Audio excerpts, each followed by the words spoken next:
American Vintage est une société marseillaise qui a été créée en 2005 et qui emploie aujourd'hui environ 800 personnes. On est présent dans plus de 20 pays à travers environ 220 points de vente. En 2022, on a réalisé un chiffre d'affaires d'environ 140 millions d'euros avec plus de 60% à l'international.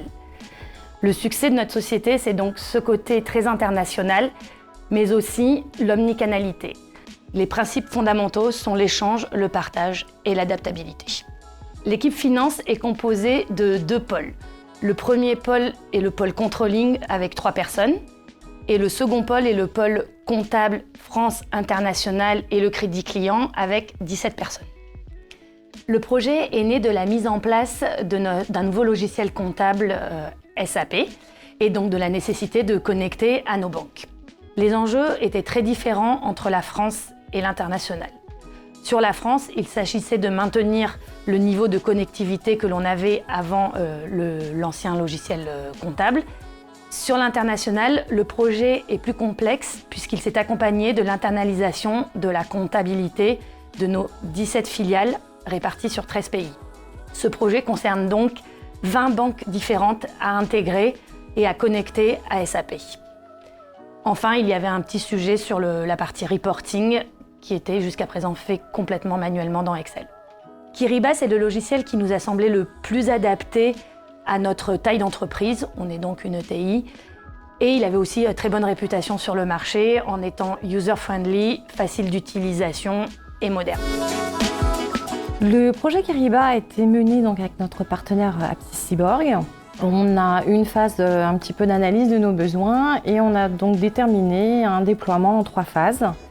La première phase concernait vraiment tout ce qui était flux entrant et sortant sur la France et l'international, à savoir l'import des relevés bancaires et l'émission de paiement. On a ensuite déterminé la phase 2 qui va concerner le module de trésorerie de Kyriba et la phase 3 qui va concerner nos petites filiales pour leur permettre de faire également des paiements mais sous un protocole différent.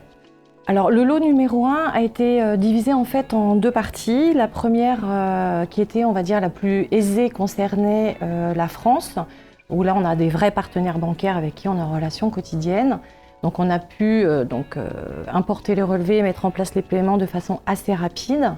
Ce qui était assez marrant, c'est qu'une fois que ça a été mis en place en interne, les équipes internationales voyant les bénéfices de l'implémentation de la solution sur Kyriba, on souhaitait effectivement qu'on déploie très rapidement au niveau international. Le projet s'est étalé sur une durée de 13 mois du fait des contraintes à l'international. Et dans ce cadre-là, Apsicyborg s'est vraiment montré comme un très bon partenaire puisqu'ils ont su s'adapter, être flexibles et reséquencer leur accompagnement. Si je pouvais me permettre de donner un conseil, ce serait peut-être de déterminer en amont qui sont les bons interlocuteurs au sein des banques internationales, enfin les bons interlocuteurs techniques. Ça permettra de gagner certainement beaucoup de temps et un petit peu d'énergie. Les principaux bénéfices qu'on a eus avec le projet Kyriba, c'est avant tout un gain de temps très conséquent avec nos équipes, puisqu'on gagne environ 10 heures par semaine. C'est également un gain de temps pour la direction et la validation des paiements. C'est une optimisation des process de validation. C'est également une fiabilisation de nos données. Et enfin, cela va nous permettre d'avoir des reportings plus automatisés. Le projet s'inscrit bien dans la stratégie de l'entreprise à travers la digitalisation, la mise en place de process, la sécurisation et l'accompagnement de notre croissance, notamment sur de nouveaux pays comme la Chine et les USA. Nous sommes très confiants pour la suite avec notre partenaire pour la mise en place des lots 2 et 3 à court et moyen terme.